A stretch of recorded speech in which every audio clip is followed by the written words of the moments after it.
ተናገረ እኛም የኛን ምላሽ ሰጠን አሁን የእግዚአብሔር ምላሽ ምንድነው ሚለው ነው ምናገረው እንደ መደምደሚያ እግዚአብሔር ለልቤ ተናገረኝ ይሄንን ሐሳብ እግዚአብሔር የሰጠኝ የሶስተኛውን ሳምንት ጸሎት ላይ እያለን ነው የሶስተኛ ሳምንት ጸሎት አዳር ላይ ለነበሩት ትንሽ ፍንጭ ሰጥቻለሁ የነሳብ ቀጣይ አመት ምን እንደሚሆን እግዚአብሔር ለልቤ እንደተናገረኝ ስለዚህ ዛሬ አሁን ምናገረው ርዕሴ የምስጋናና የምርኮ አመት ይሆናል የሚል ነው እስቲ በሉ የምስጋናና የምርኮ አመት በሉ የምስጋናና የአጨዳ አመት በሉ እስቲ ይሆንልን ማታ በጣም ግርም ጊዜ ነው የነበረን ብዙ ሰዎች ነበሩ እዚህ እና እኔ በጣም ሳውጅ ነበር ይሄን ነገር ለብዙዎች ቀጣይ አመት የመውረስ አመት የማጨድ አመት ነው እግዚአብሔር ፊቱን ወደኛ የሚመልስበት አመት ነው ለምን ይሄ ሆነ ሚል ነው ይሄንን ሐሳብ በደንብ የሚገልጽልኝ ሆይኖ ያገኘሁት የመጽሐፍ ቅዱስ ክፍል የትንቢተ ኢዮኤል ነው ስለዚህ ትንቢተ ኢዮኤልን ነው ምንዳስሰው በአጭሩ በጣም በፍጥነት ክፍሉን እንድንዳስስ ሞክራለሁ የኛን አሁን ያለንበትን ሁኔታ በደንብ የሚገልጽ ነው ብዬ አምናለሁ መጽሐፉ የትንቢተ ኢዮኤል በጣም አጭር መጽሐፍ ነው እንደምታውቁት 3 ምዕራፍ ብቻ ነው ያለው መጽሐፉንም የጻፈው ነብዩ ኢዮኤል ነው መጽሐፉ ሲጀምር ስለ ነብዩ ኢዮኤል ብዙ ዝርዝር ነገር አይነግረንም መጽሐፍ ቅዱስ ውስጥ አንዳንድ አገልጋዮች አሉ እግዚአብሔር ከሆነ ቦታ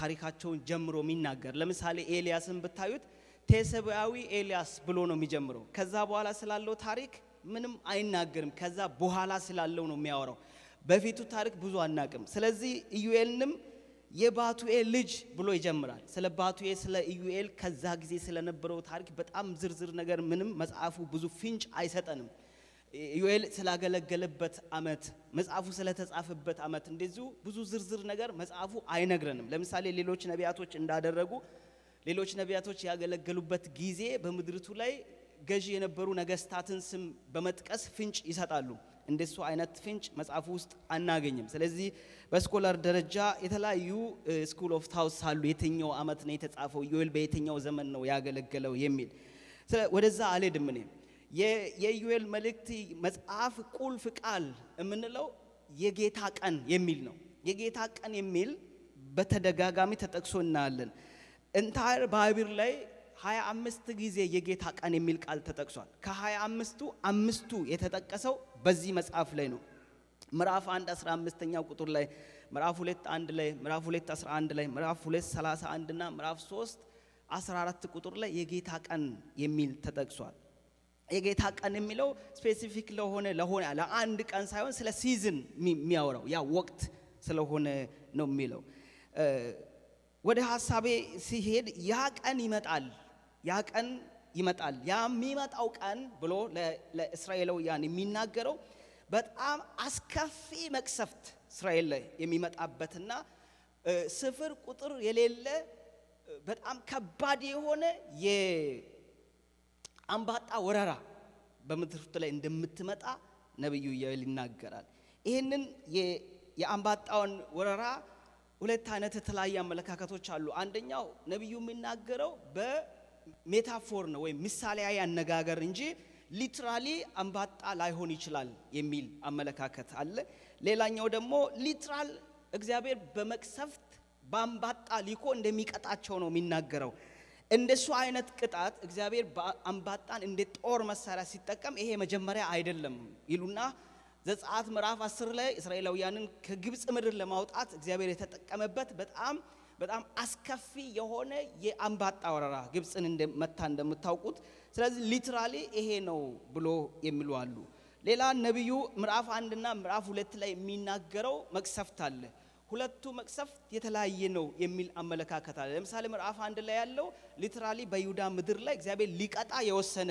የእግዚአብሔር የፍርድ ውሳኔ ሲሆን ምዕራፍ 2 ላይ ያለው ደግሞ ስለ ዴይ ኦፍ ትሪቡሌሽን ታላቁ መከራ ብለን የምንለው መጨረሻ ዘመን ላይ ሊሆን ላለው ነው የሚናገረው የሚል አመለካከት ያላቸው አሉ ሌላኛው ደግሞ ሁለቱም ተመሳሳይ በተለያየ እይታ ያያቸው መቅሰፍቶች ናቸው ሁለቱም በእስራኤል ምድር ላይ በይሁዳ እግዚአብሔር ለነሱ ያመጣ የፍርድ ቅጣት ነው ብሎ የሚሉ ደግሞ አሉ። የመጽሐፉ ጥቅልል መልእክቱ ምንድነው ካልን በይሁዳ ላይ በእስራኤል ቁጣ ይመጣል የሚል ነው። እግዚአብሔር ቁጣን እያመጣ ነው። በጣም አስከፊ ቁጣን እያመጣ ነው። ያ ቁጣ የሚመጣበት እግዚአብሔር ወስኗል የሚል ነው። ምክንያቱም ከተለያየ ኃጢአት የተነሳ ብሎ ያነሳል። ኃጢአትን አይዘረዝርም። ምንድነው ያደረጉት፣ ምን ለሰላሰሩ ነው ይሄ ነገር የሚመጣው ለሚለው መጽሐፉ ዝርዝር ነገር አይሰጥም። ምናልባትም እሱ ባገለገላቸው ጊዜ አብሮ በተመሳሳይ ያገለገሉ በርካታ ነቢያቶች አሉ። በእነዛ አገልግሎቶች ውስጥ የኢየሩሳሌም ወይም የእስራኤል ኃጢአት ጥፋታቸው ምን እንደሆነ በዝርዝር ተገልጾ ስለነበረ ከዛ ጋር ደሴም ፔጅ ላይ በመሆን ቀጥታ እግዚአብሔር ወደ አሳየው ሐሳብ ገብቶ ሊሆን እንደሚችል ይገመታል። ዝርዝር ነገር ሳያሳይ ይሄንን የመልእክቱ ተደራሲያን ምን ስህተት እንደሰሩ እንደሚያውቁ ከዩኤል ሐሳብ ጋር ደሴም ፔጅ ላይ እንዳሉ ይገመታል። ዋናው ግን እግዚአብሔር ሊቀጣቸው እንደወሰነ ይናገራል። ይሄ በምድርቱ ላይ ይሆናል ይልና ጎን ለጎን የወል አንድ የሚያስይዘው ነገር አለ። እግዚአብሔር ሊቀጣ ወስኗል፣ ይሄ ፍርድ እየመጣ ነው፣ አይቻለሁ፣ ያየሁት ሚሆን ብሎ ከነገረ በኋላ ምናልባት እግዚአብሔር ምህረት መጨረሻ የለውም ብሎ ይላል። እግዚአብሔር መጨረሻ የለውም። እግዚአብሔር የሚራራ ነው፣ በቃ የማይል ነው። ሲመለሱ እግዚአብሔር የሚመለስ ነውና ክራይ ቱ ዘ ጋድ የሚል ቃል በየመካከሉ ያስገባል። ጩሁ፣ አልቅሱ። ማን ያቃል ሊራራ ይችላል? አልቅሱ እኔ ራራላችኋለሁ ብሏል አይደለም መልእክቱ። ራራላችኋለሁ ይመለሳለሁ ብሏል ሳይሆን እግዚአብሔር ወስኗል። ግን ደግሞ ማን ያቃል? እግዚአብሔር እኮ ምሕረቱ መጨረሻ የሌለ አምላክ ነው፣ ከባህሪው ይቅር ባይ ነው፣ የሚመለስ አምላክ ስለሆነ ማን ያቃል ጩሁ የሚል መልእክት ጎን ለጎን ያደርጋል። ከዛ ቀጥሎ የነሱ ንሳ ይሄን ጥሪ ተቀብሎ እነሱ በጠቅላላ አገልጋዮች፣ ነቢያት፣ ካህናት፣ ህዝቡ በእግዚአብሔር ፊት ላይ እንዴት እንዳለቀሱ ያንን ደግሞ ያሳያል። ወረድ ብሎ ለዚህ ጨዋታቸው እግዚአብሔር የመለሰውን ምላሽ ደግሞ ይናገራል። ከዛ አለፍ ሲል አዲስ ተስፋ ሌላ በጣም በተለይ በአዲስ ኪዳን ላይ በጣም ታዋቂ የሆነ ስለ መንፈስ ሙላት ሐዋርያት ሥራ ምዕራፍ 2 ላይ ጴጥሮስም ጠቅሶ የተናገረበት ከዚህ ምላሽ በኋላ እግዚአብሔር ሊያደርግ ያለውን ነገር ተናገረ። በመጨረሻም እስራኤላውያንን የቀጣቸው ተጠቅሞ የቀጣቸው ዙሪያ ያሉ ነገስታቶችን እግዚአብሔር መልሶ እንዴት እንደሚቀጣቸው አሳይቶ መጽሐፉን ይጨርሳል። በእስራኤል ላይ ይመጣ ተወስኗል ብሎ ያያቸው መቅሰፍቶች ጥቂት ነገሮችን ለመጥቀስ ሞክራለሁ። እግዚአብሔር ወስኗል፣ ሊቀጣቸው ነው። ከኃጢአታቸው የተነሳ እግዚአብሔር ጀጅ አድርጓል፣ ወስኗል፣ ሊቀጣቸው ነው ብሎ ይናገራል። ስለዚህ በምድርቱ ላይ ሊሆን ያለውን ወይም ደግሞ ነቢይ በትንቢቱ ያያቸውን ነገሮችን ያስቀምጣል። ወይኔ ባዶ ምድር አደረገው፣ በላሴንም ሰበረው፣ ባዶ አደረገ፣ ጣሉም፣ ቅርንጫፎቹም ነጡ፣ ደረቁ ይላል። ኢል ቁርባን የመጠጥ ቁርባን ከእግዚአብሔር ቤት ተወግዷል። ኢል ጠፍቷል፣ ወይኑም ደርቋል፣ እርሻው ምድረ ባዳ ሆኗል። ምድርቱ አልቅሳለች፣ መካሩ ከእርሻቸው ጠፍቷል። ገበሬዎች ስለ ስንዴውና ስለ ገብሱ አፈሩ፣ የወይን አትክልተኞችም አለቀሱ። ወይኑ ደርቋል፣ በላሱም ጠውልጓል። ሮማንና ተምሩ እንኳንም ምድር ዛፎች ላይ የምድር ዛፎች ሁሉ ደርቀዋል። ደስታም ከሰው ልጆች ዘንድ ሪቋል። ይሁን ቁርባን የመጠጥ ቁርባን ከአምላካችን ቤት ቀርቷል። ከዓይናችን ፊት ምግብ ከአምላካችን ቤት ደስታና እልልታ ጠፍቶ የጠፋ አይደለምን? ኢሉ ደርቋል፣ ጎተራዎች ባዶ ሆኗል። በጣም የሚገርም ነው። በእግዚአብሔር ቤተ መቅደስ ውስጥ የሚቀርብ ቁርባን እንኳን ምድርቱ በድርቅ በመመታቷ የተነሳ ምድረ ባዳዎቹ የለመለሙ ሁሉ በመድረቃቸው የተነሳ መስዋዕት የሚቀርብ ነገር እንኳን የለም። ስለዚህ ወደ እግዚአብሔር መስዋዕት አይቀርብም፣ ቀርቷል ይላል። እንስሶች እጅግ ጮሁ፣ የለመለሙ መንጋዎች የላም መንጋዎች መሰማሪያ የላቸውምና ተጠራጠሩ፣ የበግ መንጎችም ጠፍተዋልና። አቤቱ እሳት የምድር ባዳውን መሰማሪያ በልቷልና፣ ነበልባሉም የዱሩን ዛፍ ሁሉ አቃጥሏልና። ፈሳሽ ውሃ ደርቋልና፣ እሳቱም የምድር ባዳውን መሰማሪያ በልቷልና። የምድር አራዊት ወደ አንተ ይጮኻሉ። የላም መንጋ ይጮኻል፣ የእንስሳ መንጋ ይጮኻል። ውሃው ደርቋል፣ ምድረ ባዳው ደርቋል። ምንም አይነት ተስፋ የለ፣ ከሰው ልጅ ደስታ ርቋል ብሎ ይላል። ምዕራፍ 2 ላይ ስናይ ሌላ ደግሞ መቅሰፍት አየሁ ብሎ ይላል። ከቁጥር 1 ጀምራችሁ ስታዩ የእግዚአብሔር ቀን መጥቷልና እርሱም ቀርቧልና በጽዮን መለከትን ንፉት፣ በቅዱስ ተራራዬ ላይ እሪ በሉ፣ በምድርም የሚኖር ሁሉ ይንቀጥቀጥ። እግዚአብሔር ቀን መጥቷልና የጨለማና የጭጋግ ቀን፣ የዳመናና የድቅድቅ ጨለማ ቀን፣ ታላቅና ብርቱ ሕዝብ በተራሮች ላይ እንደ ወጋግታ ተዘርግቷልና ከዘላለም ጀምሮ እንደነርሱ ያለ አልነበረም፣ ከነርሱም በኋላ እስከ ብዙ ትውልድ ድረስም እንደነርሱ ያለ ከእንግዲህ ወዲህ አይሆንም። እሳት በፊታቸው ትበላለች፣ በላያቸውም ነበልባል ታቃጥላለች። ምድሪቱ በፊታቸው እንደ ኤደን ገነት በኋላቸው የምድረ ባዳ በረሃ ናትና ከነርሱ የሚያመልጥም የለም። መልካቸው እንደ ፈረስ መልክ ነው፣ እንደ ፈረሶችም ይሮጣሉ። በተራራ ላይ እንዳሉ ሰረገሎች ድምፅ፣ ገለባ እንደሚበላ እንደ እሳት ነበልባል ድምፅ፣ ለሰልፍም እንደተዘጋጀ እንደ ብርቱ ሕዝብ ያኩበክባሉ። ከፊታቸው አሕዛብ ይንቀጠቀጣሉ፣ የሰው ፊት ሁሉ ይጠቁራል። እንደ ኃያል ይሮጣሉ፣ እንደ ሰልፈኞች በቅጥሩ ላይ ይወጣሉ። እያንዳንዱ በመንገዱ ላይ ይራመዳል፣ ከእጃቸውም አያፈገፍጉም። አንዱ ከአንዱ ጋር አይጋፋም፣ እያንዳንዱ መንገዱን ይጠበጥባል። በሰልፍ መካከል ያልፋሉ፣ እነርሱም አይቆስሉም። በከተማ ያኮበክባሉ፣ በቅጥርም ላይ ይሮጣሉ፣ ወደ ቤታቸው ይወጣሉ። አንዱም እንደ ሌባም በመስኮቶች ይገባሉ። ምድሪቱ ከፊታቸው ትናወጣለች፣ ሰማያት ይንቀጠቀጣሉ፣ ፀሐይና ጨረቃ ይጨልማሉ፣ ከዋክብት ብርሃናቸውን ይሰውራሉ። እግዚአብሔር ከሰራዊት ፊት ድምፅ ይሰጣል፣ ሰፈሩ እጅግ ብዙ ነውና፣ ቃሉንም የሚያደርግ እርሱ ኃያል ነውና። እግዚአብሔር ቀን ታላቅና እጅግ የሚያስፈራ ሰው ነውና ማንስ ይችለዋል ይላል። ማንም ሊያቆም ማይችል ኃያል ሰራዊት እግዚአብሔር ያመጣል ብሎ ይላል። ነብዩ ኢዩኤል ያየውን ነገር ለመግለጽ ሲቸገር ታዩታላችሁ። በዛ ዘመን እንደምታወቀው በጣም ትልቁ የጦር መሳሪያ ምናልባት ሰረገላ ፈረስ ቢሆን ነው። ስለዚህ ይመስለኛል ስለ ዘመናዊው ጦር ነው የሚናገረው። ግን ያየውን ነገር ለመግለጽ ፈረስ ይመስላል፣ ግን ፈረስ አይደለም። በጣም ኃያላን ናቸው። ማንም ሊያስቆማቸው አይችላቸውም። ከፊታቸው ማንም አይመልስም። እሳትና ጭድ አይታችሁ ጭድን እንደሚበላ እሳት ወይም ገለባን እንደሚበላ እሳት፣ ገለባና እሳት ሲገናኙ አይታችሁ ከሆነ ምንም መቋቋሚያ ኃይል የለውም ገለባን እሳት ከጀመረው። ስለዚህ እንደ ገለባ ላይ እንደጀመረ እሳት ይሆናል። ማንም ሊያቆማቸው አይችልም። እነዚህ ይመጣሉ። እግዚአብሔር እንደዚህ አይነት ሰራዊትን እግዚአብሔር ሊያመጣ ወስኗል ነው የሚለው። በጣም የሚገርመው አንድ ቃል አለ። ከፊታቸው እንደ ኤደን ገነት ከኋላቸው እንደ ምድረ ባዳ። ምን ማለት መሰላችሁ? ይሄ ሰራዊት ሊያጠፋ ሲመጣ ሊያጠፋ የሚገባበት እነሱ ያሉበት አገር ልምላሜው እንደ ኤደን ገነት ነው። ግን አቋርጦ ካለፈ በኋላ እንደ ምድረ ባዳ በራ እልም አድርጎ ያጠፋሉ ነው። ምንም ነገር ሳይቀር ይሄ እንደ ኤደን ገነት የነበረው እንደ ምድረ ባዳ በአፍታ ያረጉታል። ምንም ሊቋቋም የሚችል ነገር የለም። ስለ አንበጣ አይታችሁ ከሆነ አንዳንድ ቪዲዮዎችን ሪፌር ለማድረግ ሞከርኩኝ። አንበጣ ሲመጣ የሚያሳይ በጣም ፀሐዩን በሙሉ ነው የሚያጨልመው። አንድ ቪዲዮ ላይ ሰዎች ቆሞ ሰዎቹን አታዩአቸውም። ምንም የሚረገጥ ስፍራ እስኪቀር ድረስ ይወራል ምድሩን። በደቂቃዎች እንደ ኤደን ገነት የነበረው እንደ ምድረ ባዳ ደረቅ ሊያደርገው ይችላል። ስለዚህ ይሄ ይመጣል ይላል ነብዩ ኢዩኤል። እንደነገርኳችሁ በመሃል እያስገባ የምናገረው ነገር አለ። ማን ያውቃል? እስቲ ማን ያውቃል ብሎ እግዚአብሔር ሊራራ ይችላል። የእግዚአብሔር ምሕረት መደምደሚያ የለውም። ባለፈው ከተለማመደው ከእግዚአብሔር ባህሪው የተነሳ ከእግዚአብሔር ካራክተር የተነሳ የምሕረት አምላክ እኮ ነው ይልና አልቅሱ ጩሁ፣ ይሄ ሊሆን ነው ይልና አልቅሱ ጩሁ፣ በእግዚአብሔር ፊት ቅረቡ እያለ ይላል። ለቆንጆዋ ባል ማቅ ለብሳ እንደምታለቅስ እንደ ድንግል አልቅሱ። እናንተ ካህናት ማቅ ታጥቃችሁ አልቅሱ። እናንተ የመሠዊያ አገልጋዮች ዋይ በሉ። እናንተ የአምላክ አገልጋዮች ኑ፣ ሌሊቱን ሁሉ በማቅ ላይ ተኙ፣ ጾሙ፣ ቀድሱ፣ ጉባኤውንም አውጁ። ሽማግሌዎችና በምድር የሚኖር ሁሉ ወደ አምላካችን ወደ እግዚአብሔር ቤት ሰብስቡ፣ ወደ እግዚአብሔር ጩሁ። ማን ያውቃል?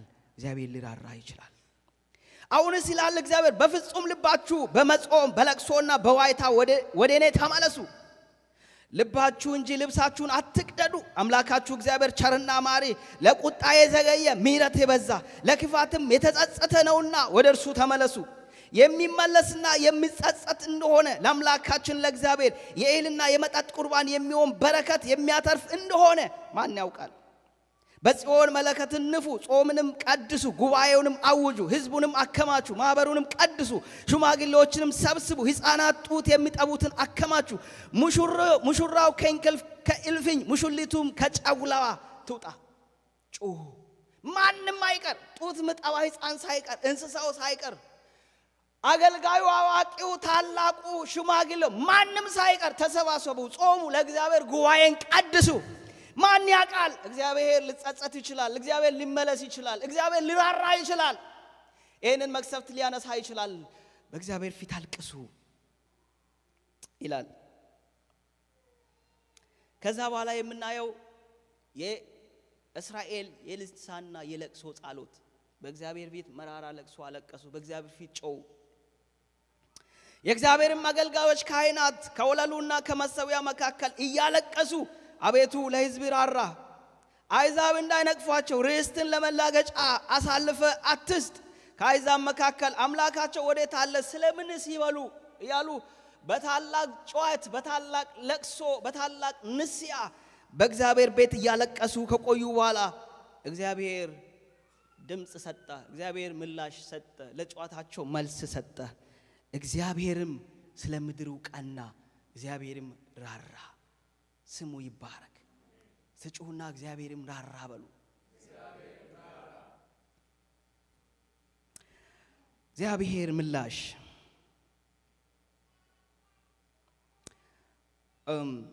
ይሄን ነገር ሳልናገር ባልፍ ግብዝነት ሊሆን ይችላል፣ ወይም ደግሞ እግዚአብሔርን መበደል ሊሆን ይችላል። በእግዚአብሔር ፊት ይህንን አዋጅ ከታወጀ ጊዜ ጀምሮ ከሚበረቱ ወንድሞችና እህቶች ጋር ቤተክርስቲያኒቱን ወክለን ስንጮህ ነበርን። እዚህ አዳር ስንመጣ እናንተ የተቀመጣችሁበትን ወንበሮች እየዳሰስን ጸልየናል። የምትገቡበትን በሮችን እየነካን ጸልየናል። ይህንን ጉባኤ እግዚአብሔር እንዲቀድስ፣ እግዚአብሔር ለዚህ ጉባኤ እንዲራራ፣ እግዚአብሔር ፊቱን ወደኛ እንዲመልስ ጸልየናል። እያንዳንዳችሁ በተለያየ መንገድ ተሳትፋችኋል። እዚህ በአካል መገኘት ያልቻላችሁ ባላችሁበት እንደተሳተፋችሁ እማላቅም ይህን እንዳረጋችሁ ተስፋ አደርጋለሁ። ነገር ግን ይሄ ምላሽ ለሁላችንም ነው ብዬ አላስብም። ለሁላችንም ነው ብዬ አላስብም። አሁንም እድሉ አለ። ለእግዚአብሔር ድምፅ ምላሽ ያልሰጠን ብንኖር አሁንም እድሉ አለ። እግዚአብሔር እየተናገረ ምንም ሳይመስለን የሄድን ሰዎች ካለን አሁንም እድሉ አለ። አንድ ሰው ከፊቱ ገደል እያለ ገደልን ሳያይ ወደ ገደል የሚሮጥ ሰው ቢኖርና ገደሉን ያየ ሰው ብራዘር ወደ ገደል እየሄድክ ነው ቁም ብሎ ከነገረው ቆሞ ወይም ሰምቶ ከቆመ ከገደሉ ይድናል። አልሰማ ብሎ ካሮጠ ግን የጊዜ ጉዳይ ነው እንጂ ገደል ውስጥ ይገባል። እግዚአብሔር ከፊታችሁ ያየውት ነገር አለ ተመለሱ ስለን እንዶ አልሰማ ብለን እየሮጥን ሰዎች ካለን የመጨረሻ ብራዘር ቁም ቁም፣ ከፊት ገደል አለ ቁም፣ ወደ አእምሮ ተመለስ፣ ለእግዚአብሔር ጊዜ ስጥ፣ የጽሞና ጊዜን ውሰድ፣ የቀደመውን የእግዚአብሔርን ፍቅር አስብ። ከፊት ገደል አለ። የፈጠረህ አምላክ ወደፊቱ እንድትመጣ ጊዜ እንድትወስድ ጽሞና እንድትወስድ የሚልን እንድትሰማ እግዚአብሔር ይፈልጋል። ቁም። እስቲ ጩውና ቁም በል። ኢቴ ቁም።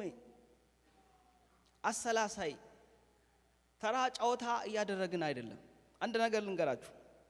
አንድ ጉባኤ ውስጥ የአገልጋዮች ስልጠና ነው እና በጣም አገልጋዮች የተሰበሰቡበት ጉባኤ ነው። ትምህርት እየተሰጠ ነው።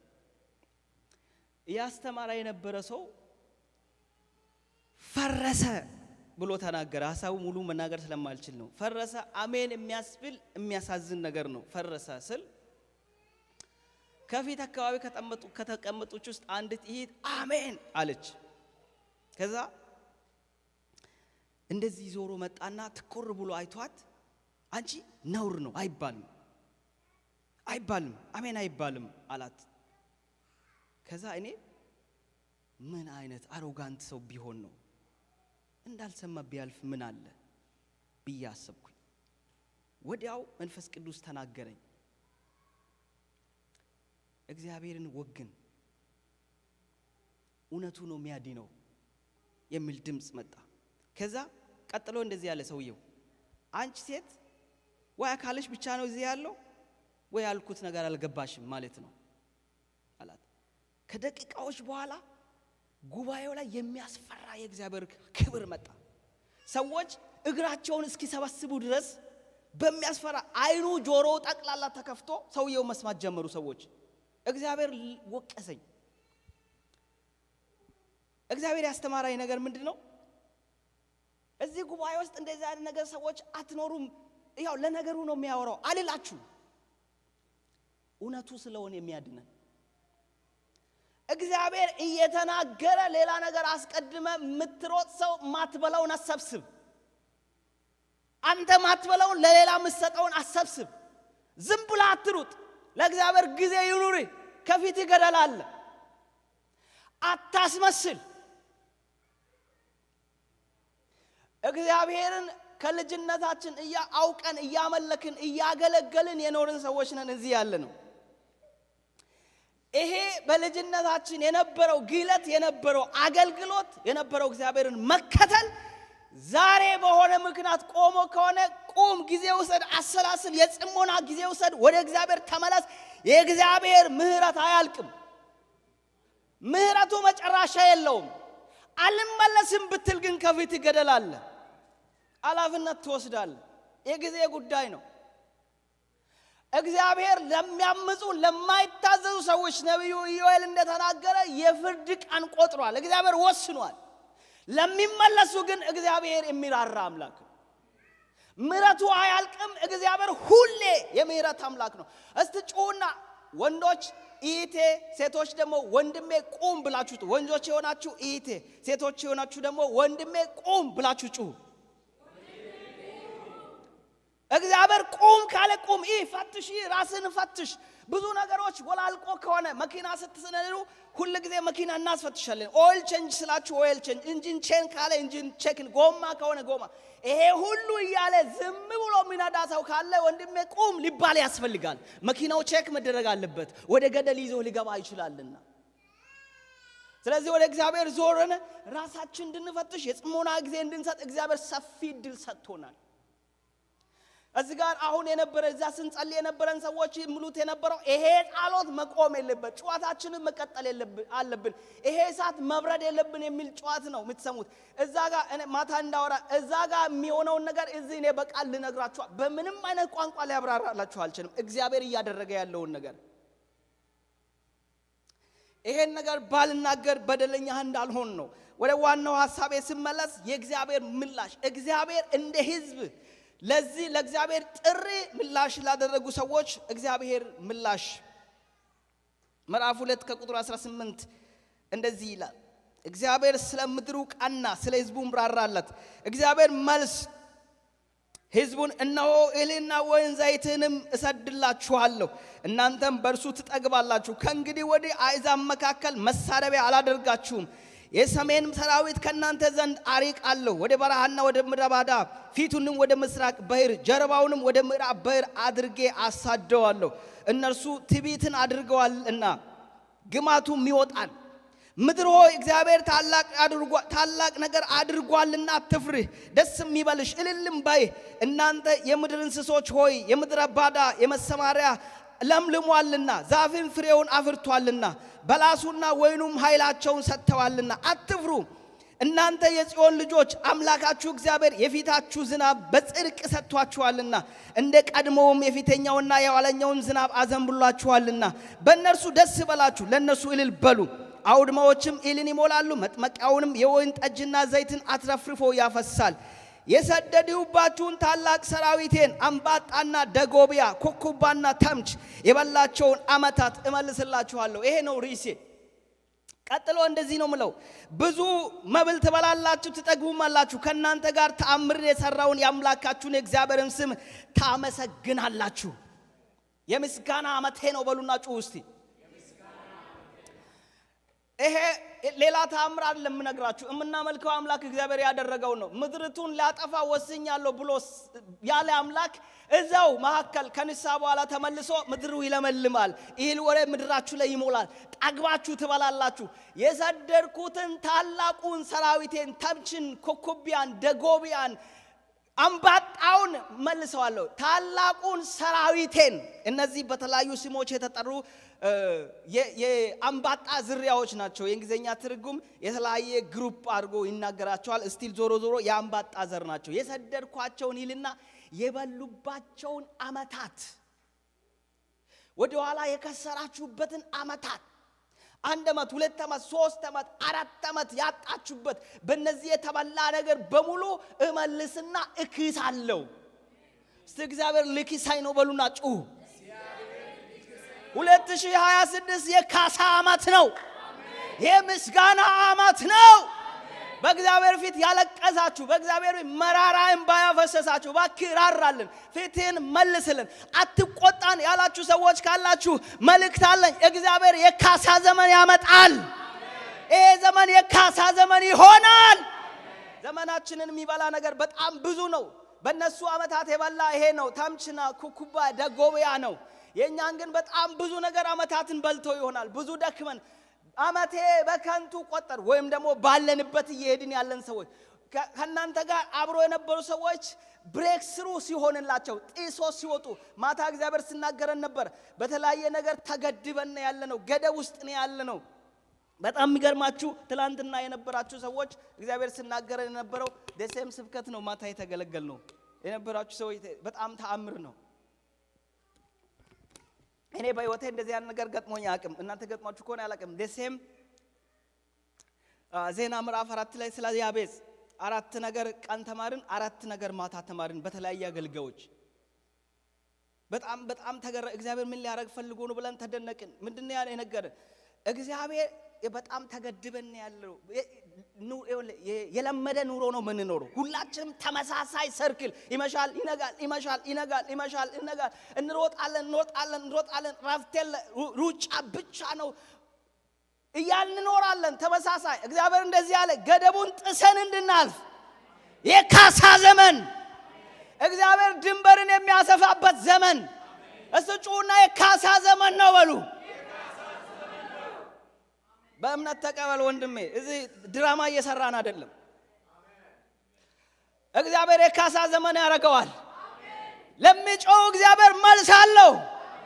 ዘመኔ ተበላ ምትላለ፣ ብዙ እደክማለሁ፣ ምንም ማገኘው ነገር የለም ምትላለ፣ በቃ ያው ነው ህይወቴ፣ ያው ነው ተመሳሳይ ነው ምትላለ። ከኔ በፊት የነበር ጥሰው ብሬክ ሲሆንላቸው እኔ እዛው ነው የምትላለ።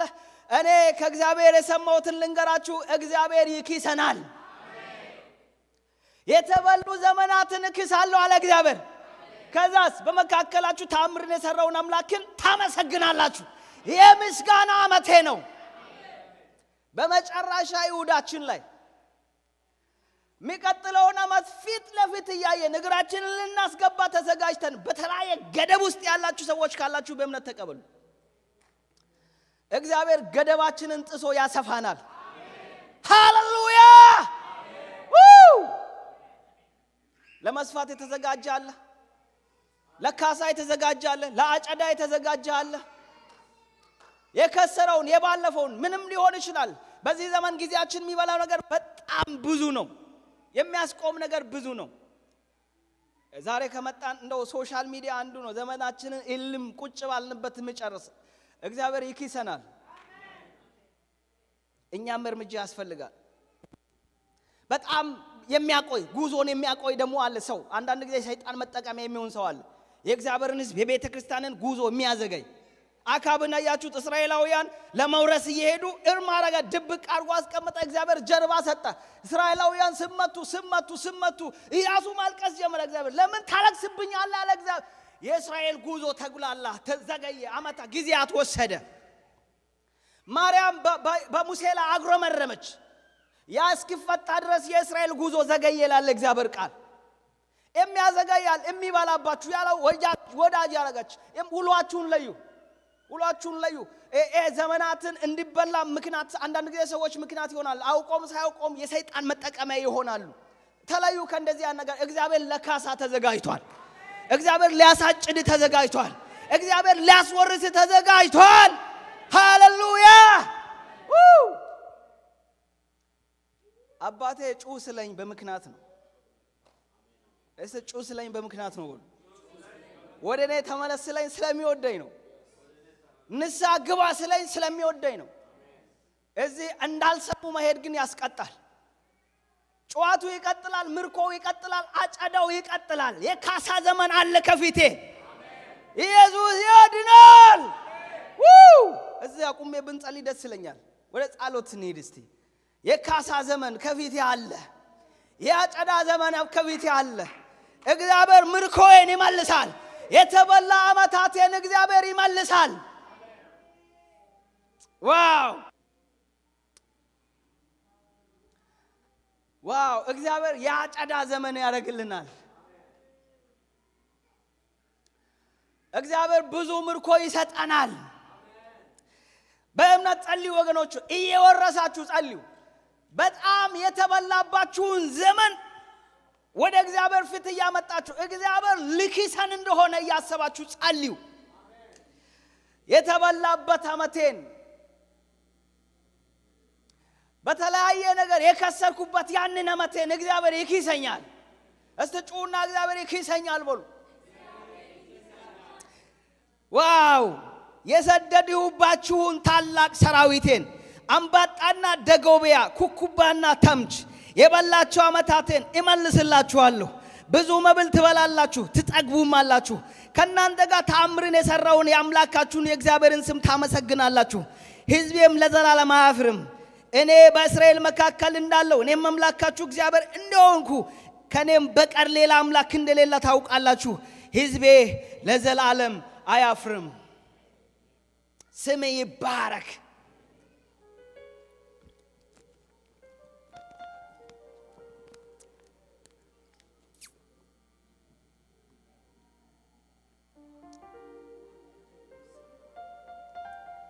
ትንሽ ዘምርና የካሳ ዘመን አለ ያለን በዛው ያመለክን በረከታችሁን እየወሰደ እግዚአብሔር የሚሰራ ነገር አለ ወገኖቹ። በመካከላችን እግዚአብሔር የሚሰብረው ነገር አለ። እግዚአብሔር የሚያስወርስ ነገር። እግዚአብሔር ድንበራችንን ያሰፋዋል። የገደበንን ገመድ ይበጥሰዋል። የያዘንን የጎተተንን የተለመደ ህይወት ብቻ እንድንኖር ያደረገው እግዚአብሔር ዛሬ ታምር ያደርጋል። ይሄንን ታምራችሁን እየወሰዳችሁ ኢየሱስ ያድናል።